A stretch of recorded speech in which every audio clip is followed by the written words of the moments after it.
Hey, everybody, we are here with Coach Clinton Aegis in our inaugural conversation, and we have high hopes for what we're going to discuss today, but at the same time, as I've said, no pressure. So, Coach, welcome. It's an honor to be able to chat with you. We appreciate having some of your time here.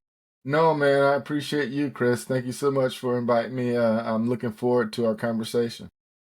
Yeah, as am I. And just as a reminder to everybody, Coach Clinton is a well-regarded and longtime senior enterprise coach, primarily in the business agility space and the enterprise agility space. But Coach, as we'll see, you've encountered a lot of enterprise factors that we're really interested in. So I'm really looking forward to asking some questions about that. And I thank you in advance. So our topic today is the topic of change management. So that's mostly what we're going to discuss. And Coach, I think you and I have had some chats about this in the past, and we've both encountered a lot of issues related to change management, and it's a pretty popular topic out there in the consulting world. So, as consultants ourselves, we have some things to say about it. So, Absolutely. that's what we'll be discussing today. And, Coach, I wondered if we could just start by getting you to share a little bit about how this topic came up with us in our earlier conversations and what triggered it for you, and just share a little bit about your experience from dealing with change challenges in your work. Yeah, Chris. Well, first of all, again, I really appreciate you having me here, and just to kind of lean in on what you're asking here, right? I mean, we were talking, I guess it was a few weeks back, and we were talking about just, what are we seeing in the environment, right? As consultants, how do we see that, organizations are showing up? And one of the things that came to mind was just how important we feel that change management is, but how it's treated by organizations, right? It's not given its full citizenship. And so, I mean, that I think that's one of the challenges, right? I mean, organizations want the changes to happen, but there's a lot of financial pressure on those changes to kind of, again, cause things to maybe go in directions that they're not completely comfortable with. And so, I just kind of want to talk about how organizations might lean in more into change management practices to really, really get the value out of them. Change management is one of those things you hear about a lot, and it's one of those topics out there. And there's a lot of topics like this in our space, isn't there, where it's sort of acknowledged by everybody, or it seems like everybody agrees this is really important. There's nobody's going to shoot you down on the importance of change management or other necessities for successful transformation initiatives, or whatever type of transitions or transformation initiatives are going on. But then when the rubber hits the road, it can be really hard to execute, right? So it's kind of one of those things. Everybody is on board in theory, but then you find when you get under the hood of the organizational change that the things you really need to actually make the change happen aren't there, right? So I guess quickly, yes or no question, would you agree with that summary? And then whether you do or not, maybe you could just share a little bit of those specifics about what you see. Or have you seen situations like that where everybody knows change is important? They know change is going to be necessary to whatever the goal is. And so then maybe they do embrace a formal change management process, or at least the importance of it. But then the mechanics are not there to actually execute the change. Is that something you've run into? Yeah, so I mean, I had one engagement with the client, and again, keeping that confidential.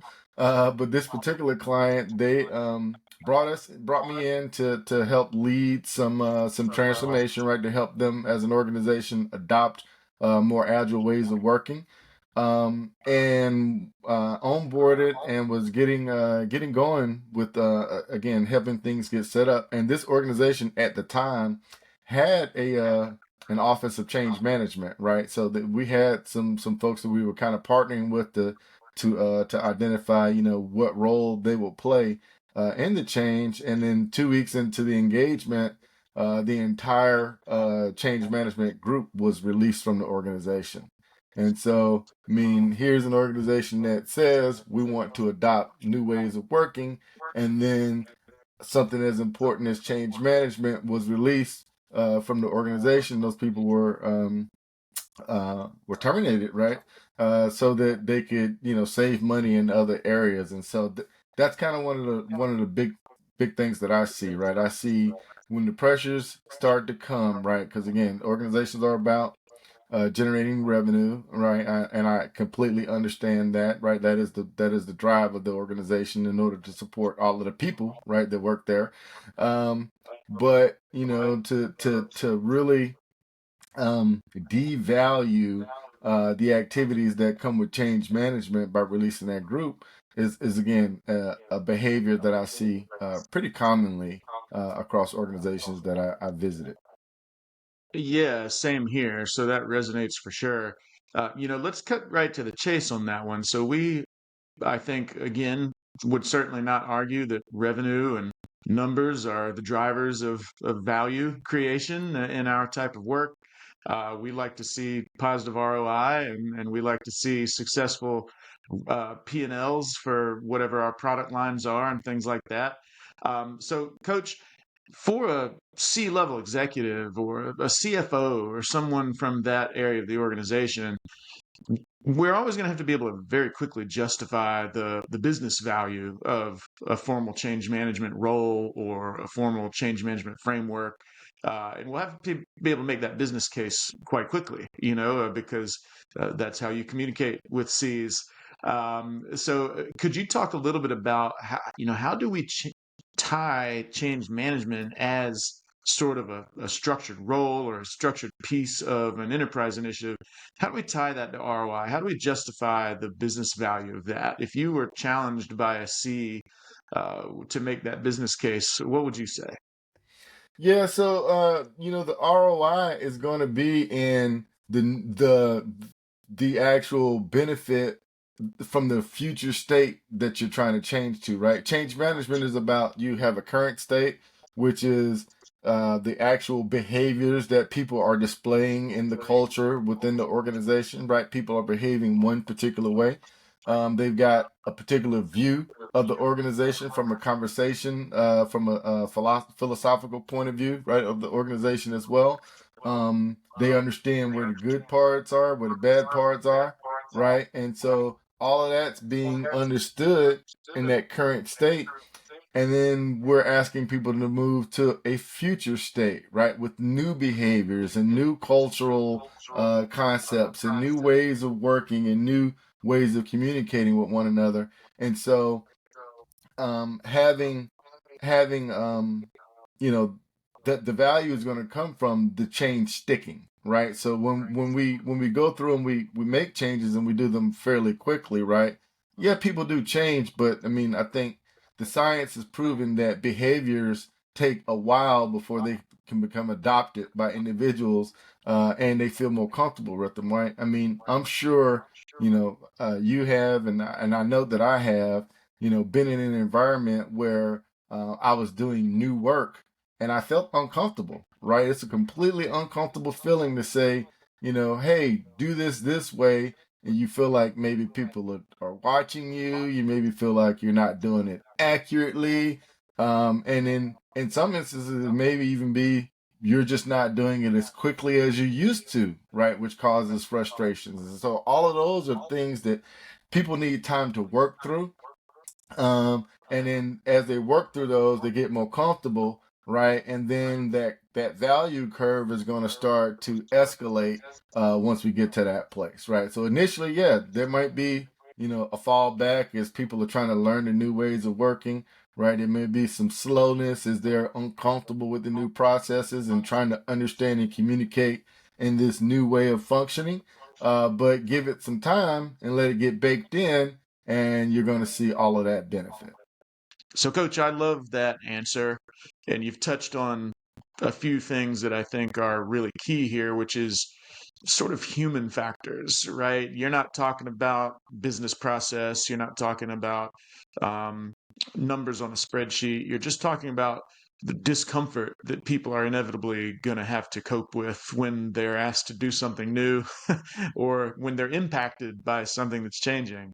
And that's unavoidable, right? Because there's always going to be change. And that's kind of why it's so important, I think, is because if we don't have structured ways to deal with change at an organizational level, then we can't adapt to things that are out there beyond our control, that are inevitably going to impose change upon us, right? So if we're thinking about sort of these behavioral issues, people don't want to be seen to be they probably are not necessarily resistant to change always, but they are going to encounter embarrassment, trepidation. Nobody wants to be seen that I'm not really good at doing this new thing, or there may be some fear there.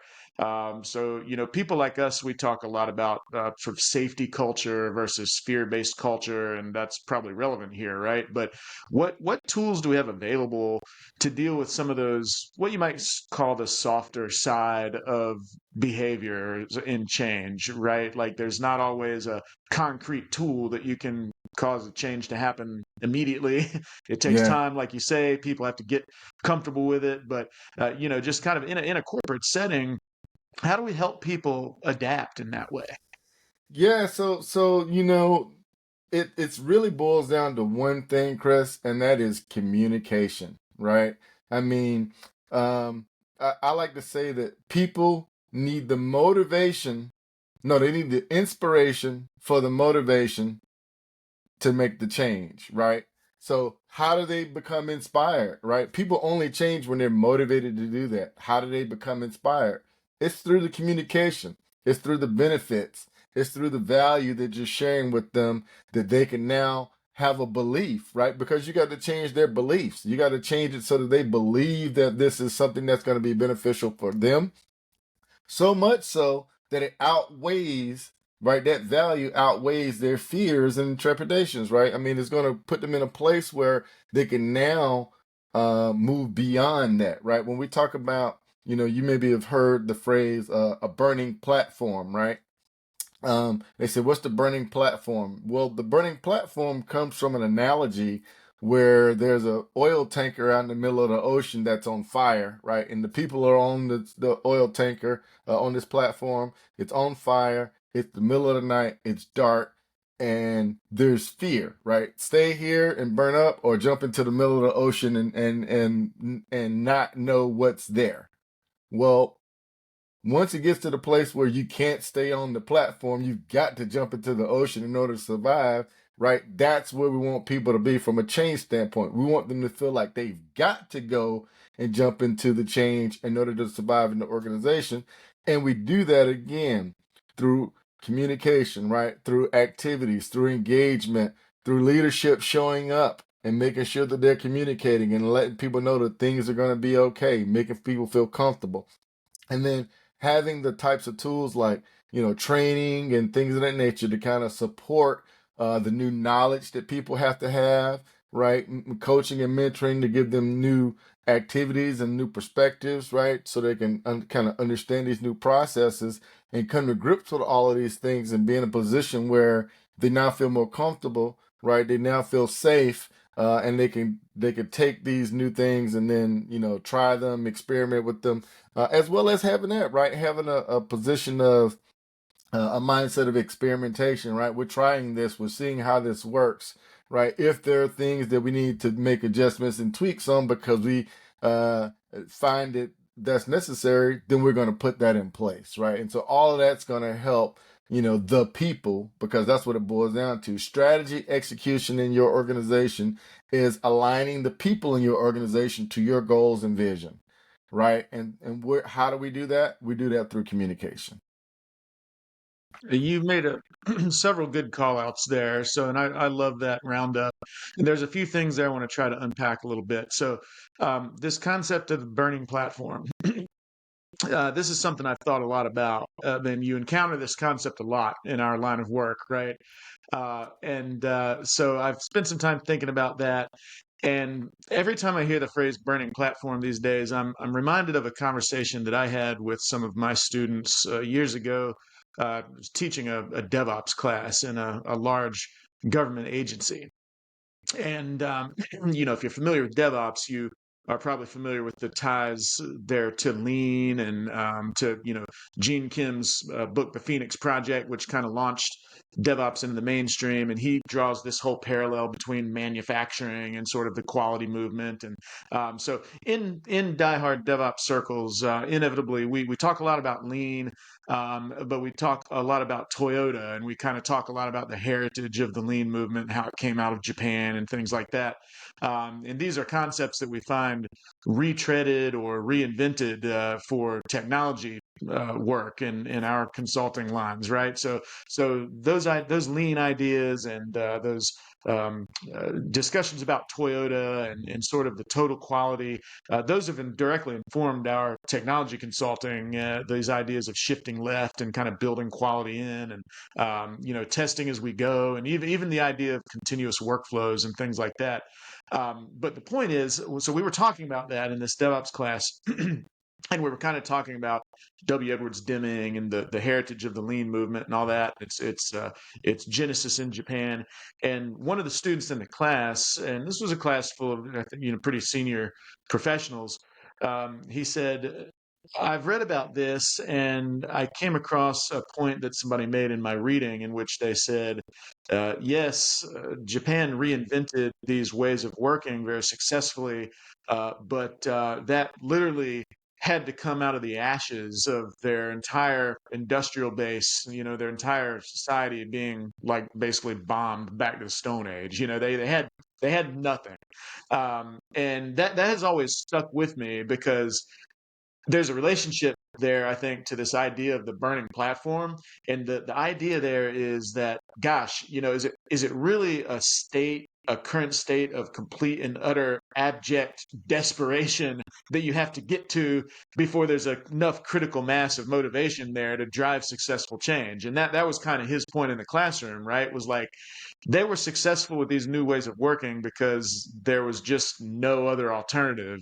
Things were just so bad, they had nothing to fall back on. So basically they had nothing left to lose. And that's kind of the idea of the burning platform as well, right? Well, nobody wants to dive into the deep, dark unknown, but when you're in a burning platform situation, you just have no choice. You have nothing left to lose. And so I've always kind of thought to myself, well, that makes sense, but gosh, if you've gotten to that state, like that's not really the state you want to get to. Nobody really wants to outline a current state of a burning platform or complete desperation as the starting point for successful change. And so it seems to me that, and I know I'm leading the witness a little bit here, but only through successful governance can you have successful change implementation without having that sort of desperation motivator. If you're doing a fairly good state of business and you're in a current state that it's maybe not the worst it could possibly be, but you also know you need to change, then you may have a lot less motivation because you don't have that burning platform scenario, right? So I guess there's not exactly a clear question there, but if you could talk a little bit about that, is it in your experience usually necessary to reach that complete burning platform desperation state? Or can you successfully implement some of the change practices we're talking about, maybe from a little bit normal of a day-to-day state of affairs? So, great question, Chris. Right? I think both answers are gonna apply. Right? So, depending on your current state and how much change you need to make, it's probably going to determine how desperate your message needs to be. Right. So if you're an organization like, so for example, you're in the coffee business, right? You're Starbucks, and then you hear that McDonald's is doing a Mac Cafe, which is the direct competition to your Starbucks model, right? They're coming directly at you.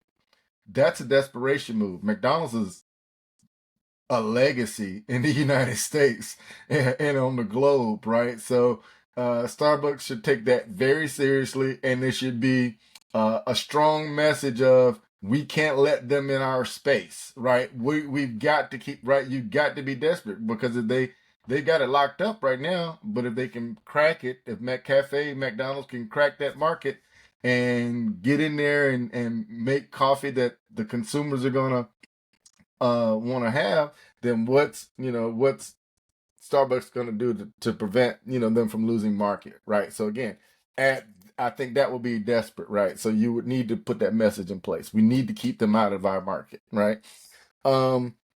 If you've got very little change, right? Your organization is humming, right? You're doing fantastic. You're cranking things out, but there are still opportunities to optimize, right? Well, in that particular instance, no, you may not have a burning platform because things are too good, right? People aren't going to believe that this thing is so important that I've got to jump into the deep.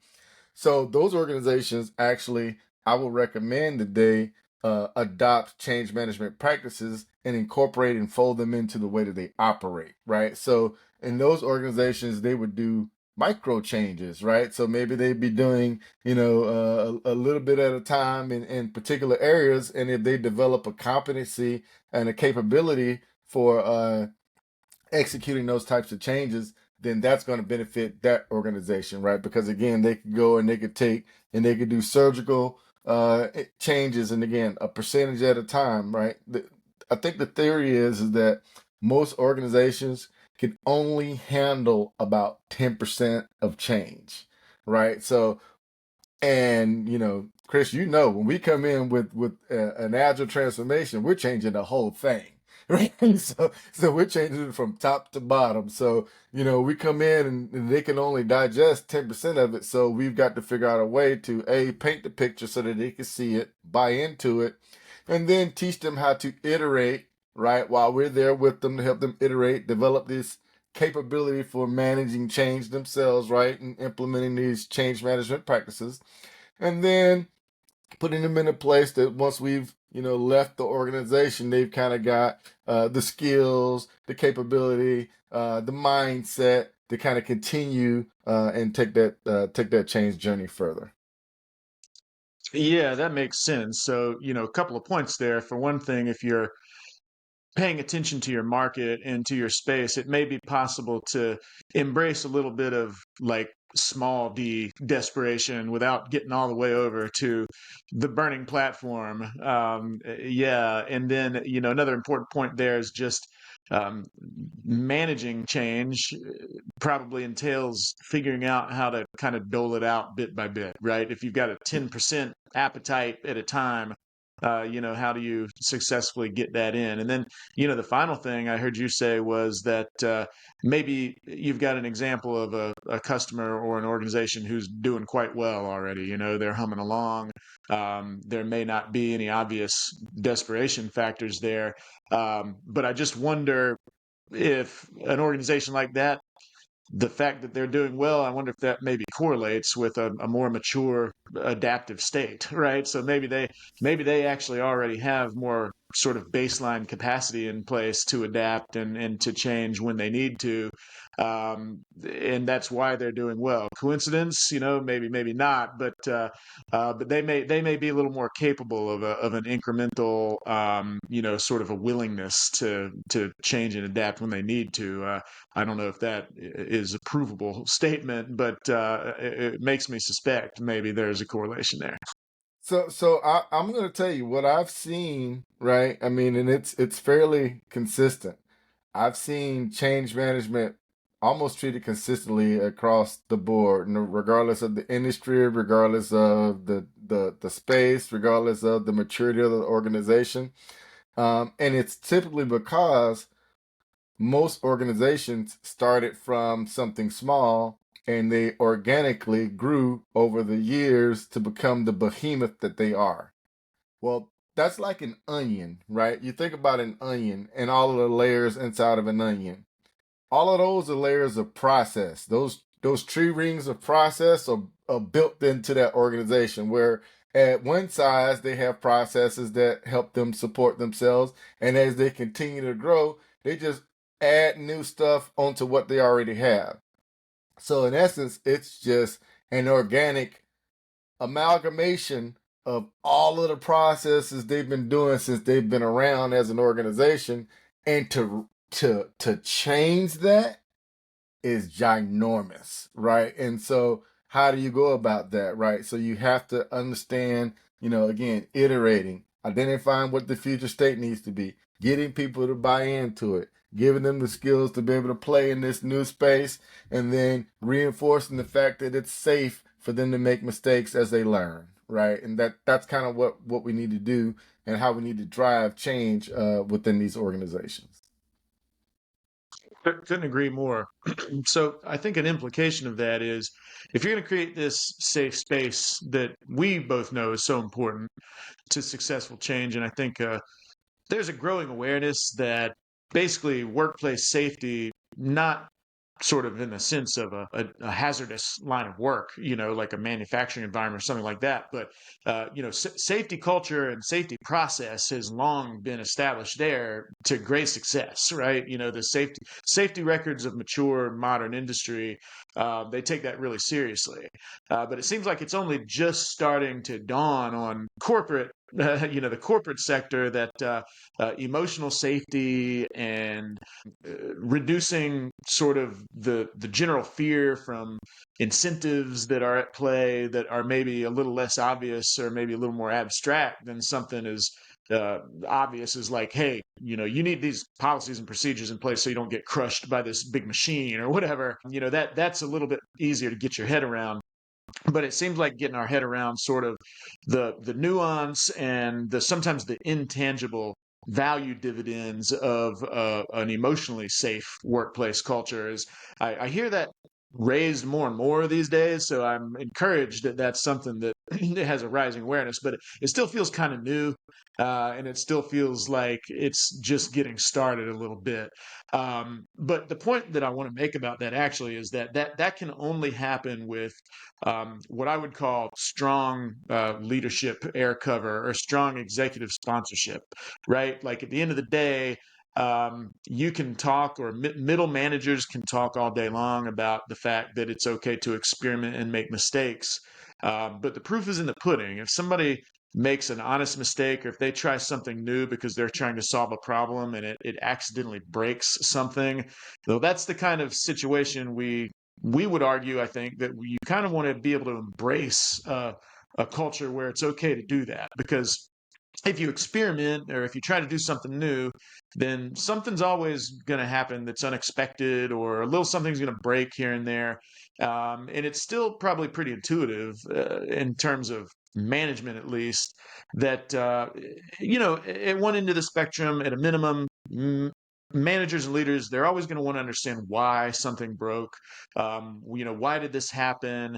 How can we prevent this again? Let's make sure we investigate and sort of document what happened here. And there's nothing, I'd say, there's nothing necessarily wrong with that, but it can be really easy for that to step over the line into punishment or even just a perception of punishment.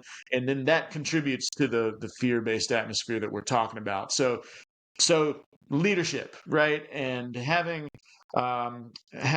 basically what I would call like a formal mandate from the leadership layer of the organization that this is the culture we want to embrace.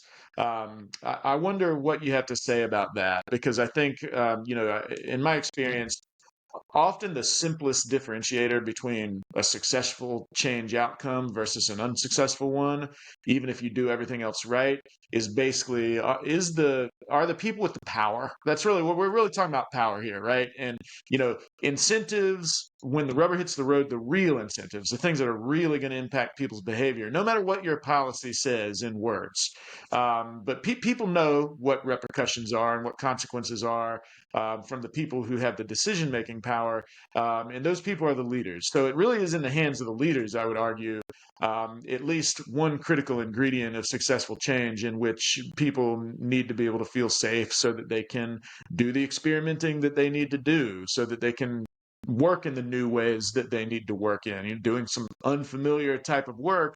There's probably going to be some accidents or some unforeseen consequences, right? And so, are they going to be punished for things like that, or are they going to be rewarded? Is it safe to do that? I feel like that basically starts at the leadership layer. So, I wonder what you have to say about that. I know that you know, in your line of work, you interface a lot with leadership because that's an important part of the sort of the human architecture of what you're trying to do, right? So what can you tell us about navigating that? I know that you probably encounter organizational politics, and there's probably some sort of intangibles that you can't exactly put the finger on, but anyway, you get what I'm saying. So I'll pass it back to you, Coach, and tell us about the leadership component of change. Yeah. So the concept that you're speaking around, Chris, when you're talking about, people being feeling safe and there not being fear, that concept has been coined psychological safety, right? So that's kind of the buzzword that's going on. And what exactly does that mean? It means, right, that there's an environment where there's open communication and there's no retribution for being a human, right? That's basically what it means when you're saying psychological safety. And so there are four like cultural shifts, right? An organization needs to go through to kind of get to that place, right? So like 4 levels, if you are, before they fully psychologically safe. That first level is everyone is welcome, right? So as an organization, everyone feels like they belong. Everyone feels like they're part of the team. Everyone feels like each other, respect. There's respect around the organization for one another, right? Doesn't mean people don't have conflicts, but again, everyone is welcome, right? That's the first level. The second level is the culture, the environment is one such that there is a growth mindset, right? So everyone is trying to get better. Everyone wants to evolve. Everyone, again, respects knowledge and science and business and things of those natures, and they apply those things in their best way to try to help the organization achieve those goals that they believe in because they are a part of that organization. Okay? So that's that growth mindset, the second level. The third level is going to be play in your way, right? So what does that mean? That means allowing people to contribute in the way that they know how. So not putting guardrails and putting specifications on how people contribute, allowing people with their diversity and their experiences, right, of life to bring those to the organization as they are, right? And so if allowing people to play, to add their own concepts, to put their own ideas and creativity, then they feel like they are a part of it, right? They're contributing. They're adding value to the organization, which is, again, going to help people feel more compelled to do more, right? Because they're seeing things accomplished, right? They're seeing things get accomplished. And there's no greater feeling. And then that fourth level is continuous improvement. How do we as an organization continue to get better, right? Maximizing communication, removing silos, increasing transparency, being honest and clear, right? People are smart and the internet is undefeated, right? So we can find out what's going on within the world by just searching, right? And so why not get out in front of those instead of allowing people to come up with their own messages? Because in a vacuum of information, people make things up, right? We do it all the time. I mean, I do it when I people watch, right? I sit around and I go, oh, I wonder what this person's up to and what are they doing and da, right? I mean, it's fun, right? We come up with stuff. We make stories. I mean, that's what we do. You don't want your employees making stories about what's going on inside your organization because there's no transparency, right? Those rumor mills get going and it's because people have a need to know, right? It goes back to those things I said, right? Everyone is welcome. There's a growth mindset. We can play in our own way, and there's continuous improvement. All of those factors are going to get your employee engagement up, right? That employee engagement means they're participating in what you're accomplishing, what you're trying to do as an organization. And that typically ties back to what's the mission of the organization? What are the goals we're trying to accomplish this year? Man, yeah, uh, couldn't agree more. I think we're so well aligned on some of those points. And I noticed that you start to touch on some things that are, very specific, really, like things that we could get some initiative components around, things that we could measure, even though some of them, they are a little bit soft, they're a little bit intangible. But when you think about communication policies or transparency or measuring engagement, always a topic of interest within large organizations, especially. Those are certainly things that you can take concrete action around. You can get some metrics around those things. So you start to be able to establish some of the environmental infrastructure to successfully drive some of those things that you're talking about. And so that leads me to my next question, which has to do with some of the more established or defined change management frameworks that are out there. So we've got actually some frameworks that have been created around there. There are some certifications and credentials that people can pursue related to those frameworks. I'm thinking of things like ADCAR. McKinsey has their 5S model, as they call it, and there's there's some other change management certifications, credentials you can take your pick of. And then, of course, I mean, there's a change manager is a formal job title these days. So that suggests, at least some established and adopted and certified processes for managing change. Have you encountered any of those, like ADCAR frameworks and things like that? Which, if you look into those frameworks, a lot of them are basically about a lot of the same things you're talking about. Managing the communication properly, incrementally getting people from a present state to a future state. Pacing out the impact so that it's kind of structured and ordered in a way that people can absorb.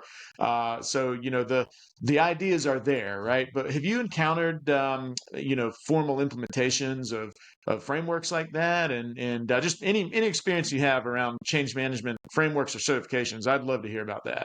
Yeah, so I use two particular frameworks. I use Cotter's 8 steps, right, of change. That's pretty much baked into SAFe as an agile transformation, right? That S curve is aligned with that. And then I'm certified change practitioner through ProSci for the ADCAR framework, right? And so I use the combination of those two, right? So from a large scale change standpoint, I will look at the change from end to end and apply Cotter's 8 steps S curve to define all of those activities getting to that end change. In between, in those different steps, right, in those different 8 steps, I will apply the ADCAR framework as a way to manage the actual intervention that I'm applying in that particular part of the organization. So ADCAR said, so Carter says, we need to make sure we've got stakeholders identified. Now that we've got those stakeholders identified, we use ADCAR to make sure they're aware of what we're trying to accomplish, give them the desire to participate, equip them with the knowledge to understand how to function, right? Give them the ability to function in this new way of working, right? And then reinforce that behavior on a regular basis, right? So that's using ADCAR inside of the Cotter framework. And so that's kind of how I apply ADCAR. I use it in and of itself as a way to manage the direct intervention that I'm doing within that particular part of the organization.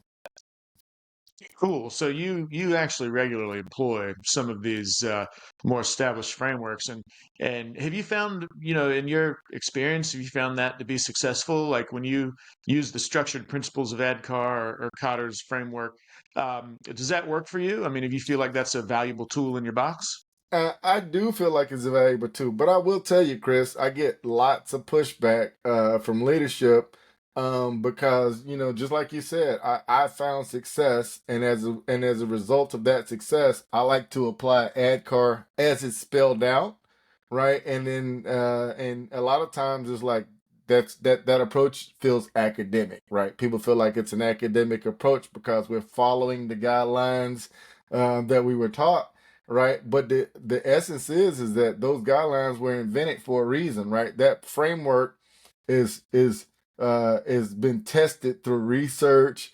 It's been tested through, trials, and it's been tested, by other organizations, right? And people have experienced a lot of success using it as it is.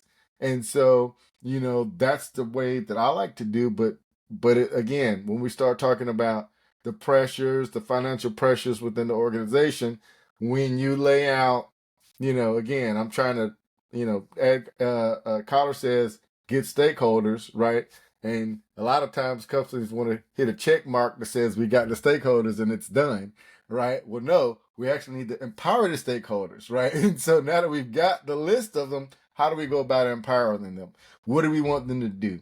What is their edict going to be? How do we make them change champions in the organization, right? So all of that kind of is a part of it, and in order to get them to fulfill that role and help guide that change, right? Because again, the masses are going to look to the leaders to see, are they adopting the change? Do they feel comfortable with the change? Are they talking about the change in a way that's positive?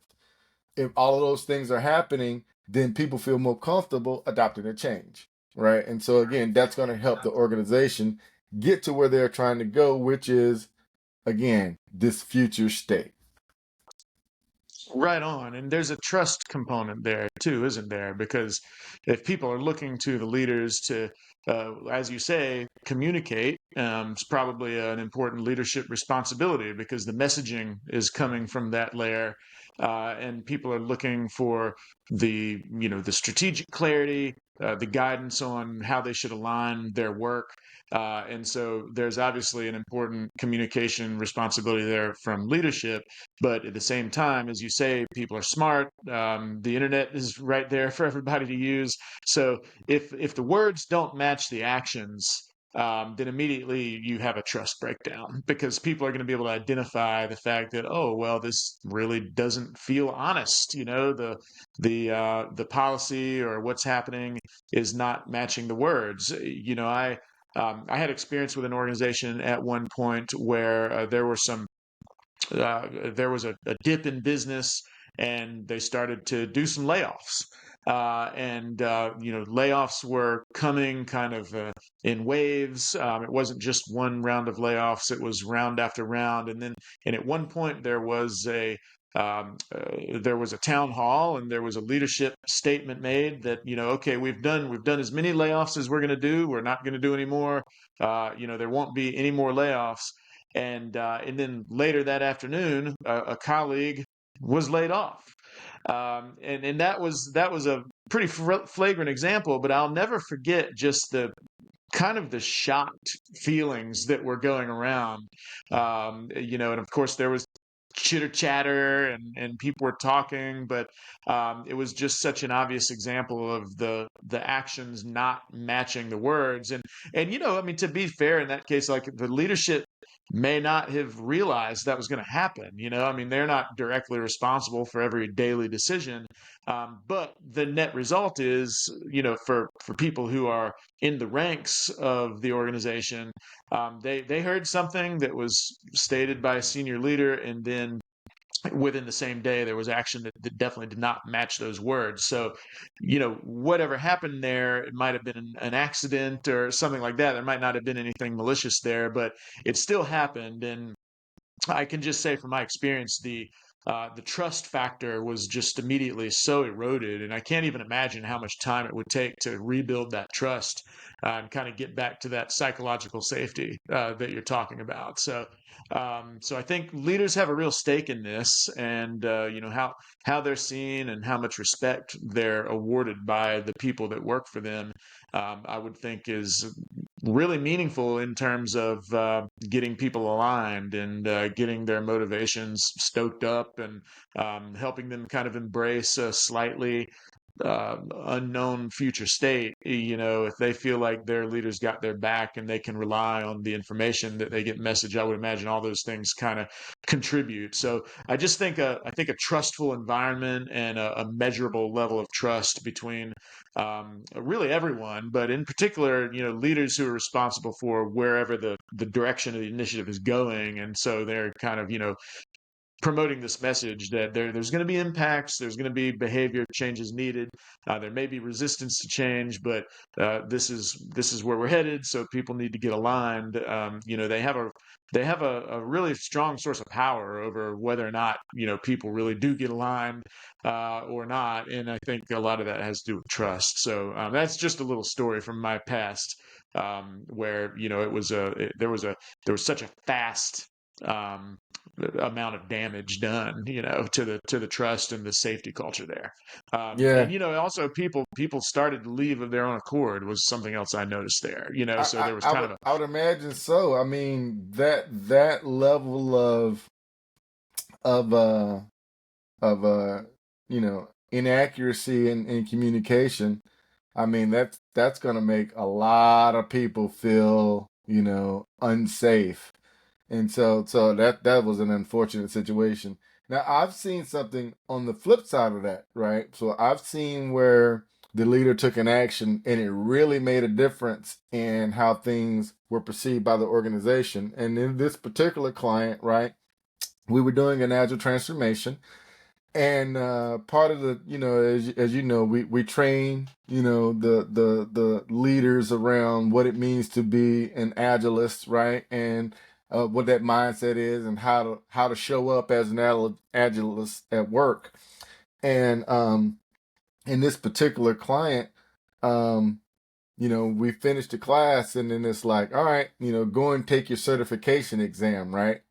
Well, the vice president of the of IT took their exam like 2 days after we finished the class, passed it, and was the first person to pass the certification exam for being an agilist. And so we promoted that. That encouraged everyone else. It became a competition. Who can get theirs next? And so now we've got all of these people moving forward with, taking their education seriously, getting the certification, and then looking at the leader to see what's next and how else we need to behave and show up. And so, again, it's powerful when we have those leaders hands on, right? Elbows deep into the work, understand it, communicate it, and realizing that those messages that we give, right? They're tangible messages, they're intangible messages from watching our behavior. But the main thing is that they have to be repeated.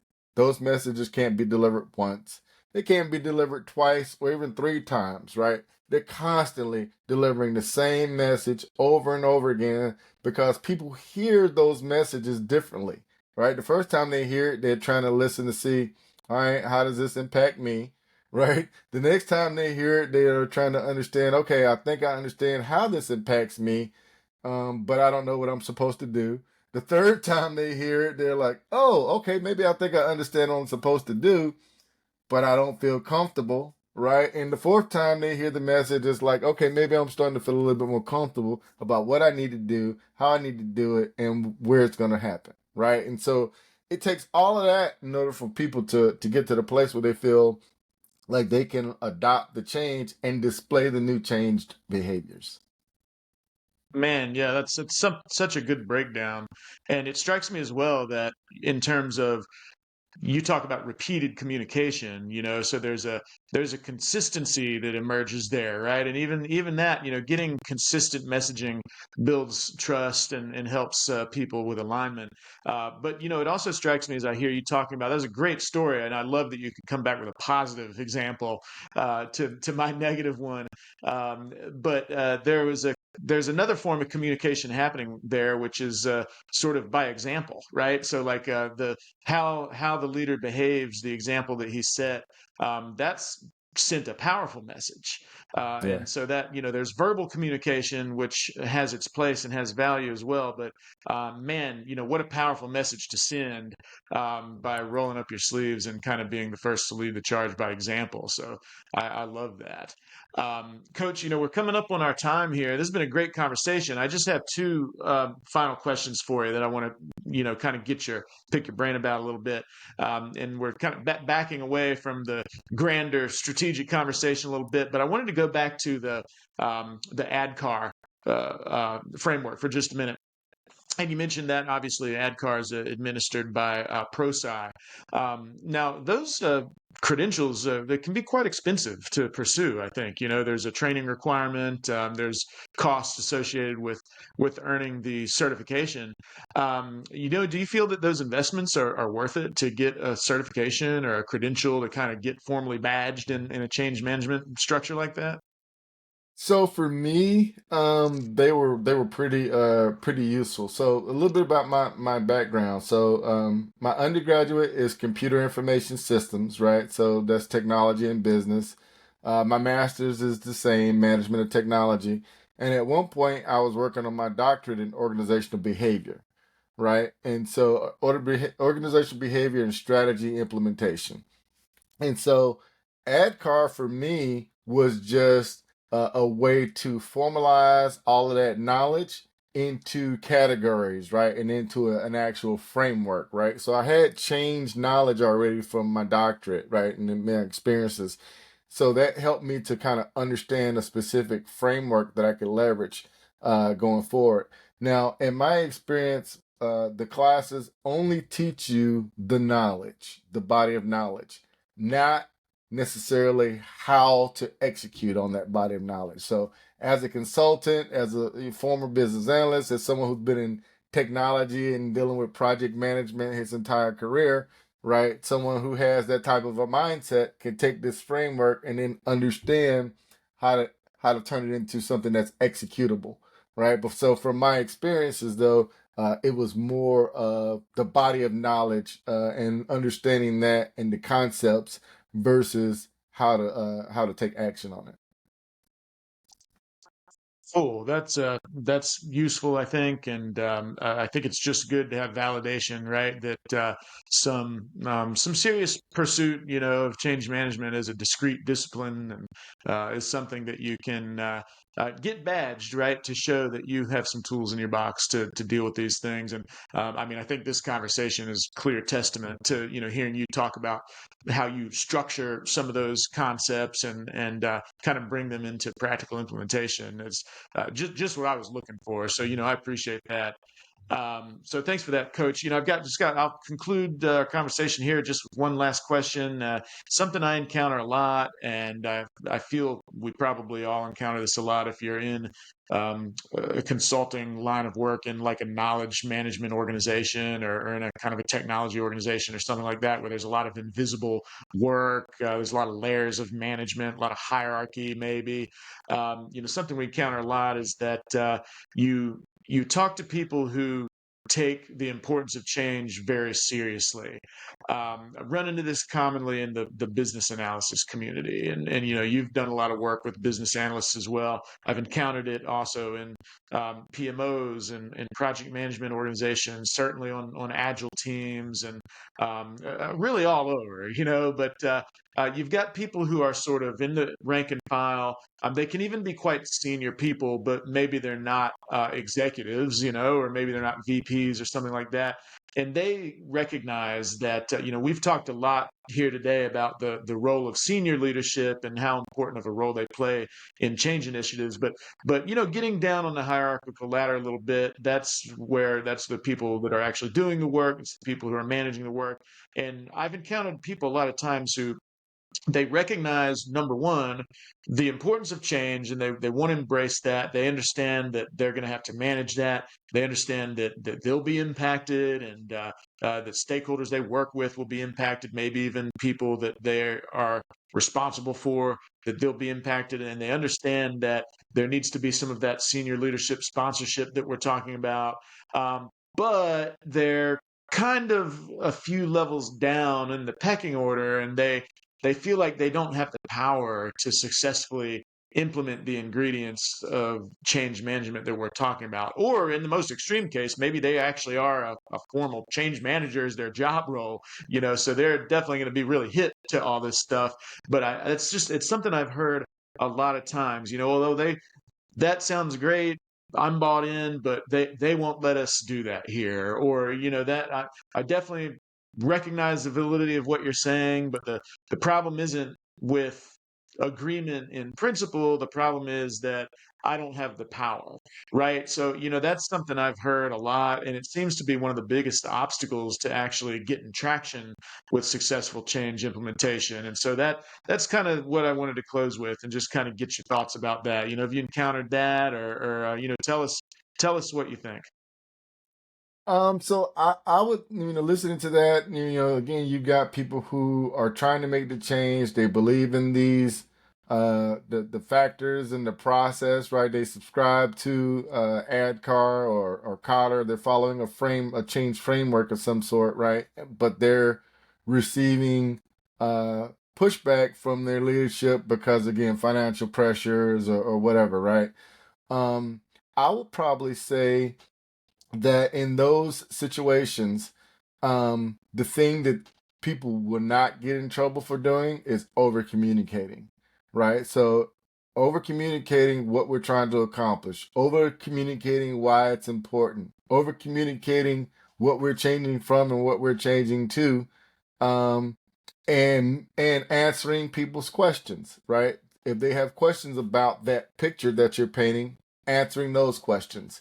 And so getting clearer on what the vision is as a a line manager, or what have you, right? Getting clear on what the vision is, getting a good understanding of where we're trying to go, and being able to support your people by answering their questions is going to get them to feel more comfortable and get there. And in the instances where that line manager might not know the answers, transparency is best, right? This is what I perceive. This is what I think. I'm not quite sure, right? We haven't gotten this X, right? I think we need to be comfortable with the notion that we don't know all the answers, right? I mean, I think somewhere along the lines, right? And it's because money is involved, right? I mean, when we talk about money being involved, people don't want to make mistakes, but mistakes are part of being human, right? And so you want to mitigate those mistakes, and you want to, have them as infrequently as possible. But the reality is that people need to feel comfortable that they can make a mistake and can still survive in the organization as a result of that. So all of that boils down to communication, communication, communication, right? Because you got to make me believe that I can be successful here. Well, that's a great roundup, I think, and the dividends of that type of intentional communication.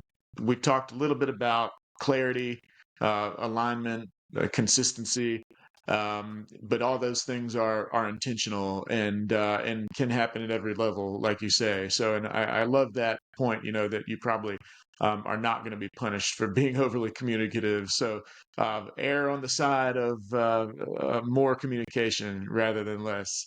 Yep, Coach, if people need help with that kind of thing, I can't help but think that that sounds like the kind of thing that if there is assistance or people need help building their muscles in those areas, that sounds like the kind of thing a coach can help with. So, tell people where can absolutely. they find you, or I'll give you 30 seconds for a little pitch here as we Yeah, wrap up. yeah, selfless promotion. So you can find me on my website, www.coachclinton.com, right? You can find me on LinkedIn, and that's Coach Clinton Aegis, right? And then I've also got a book that's available on Amazon. If you go to Amazon and search for Coach Clinton Aegis, you'll find my book, Elevation Acceleration: 7 Steps to Accomplish Your Best Self. So, yes, I'm out there. I'm on social media. I'm in the spaces. So find me there. Awesome. Well, thanks for that. And I appreciate you. Coach, I just always feel like it's kind of a privilege to be able to access you and get some time with you, and be able to get some access to some of that experience. And I'm sure we'll talk again. So this conversation was exactly what I was hoping for, and we managed to chat for an hour, and I just really appreciate it. So until next time. All right. Thanks a lot, Chris. All right. See ya. All right. Bye.